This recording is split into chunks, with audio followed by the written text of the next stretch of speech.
Hello, I'm Darin Rowell, and today we're going to talk about 3 steps to get you out of the weeds and help you be more strategic.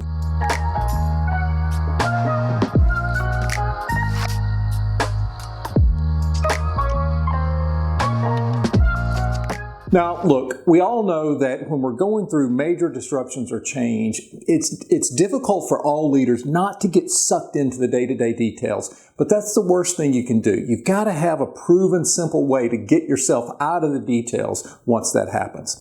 The first step I want to share with you is I want you to identify your top 3 priorities, okay? And don't tell me you can't get it to that, down to 3, because I know you can. I struggle with that too. But what I've learned over time is that when we've got more than 3 priorities, we're really not clear on what our priorities are to begin with.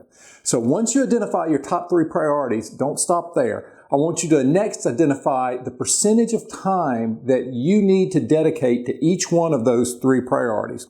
Very rarely is it 33, 33, 33. What it tends to be is more like 60% on one, 30% on one, 10% on the other.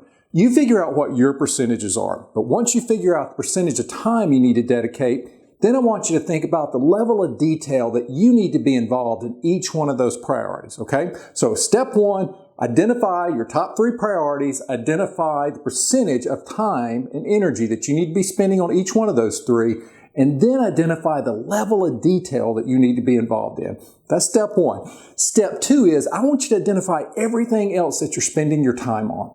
And it's going to be a lot of things. What I want you to do is once you identify all those other things you're spending time on, I want you to figure out how you can either delegate those to someone else, outsource them outside your organization or your team, or just put them to the side for now. Because what happens is just like the junk closet that we have in our house, things just accumulate over time. You can't really focus on your key priorities if you can't identify where you're wasting your valuable time. So that's number 2. The third thing, I want you to implement a 5-minute check at the end of the day to where you can look at how you've spent your time. How far off or how aligned were you with your time?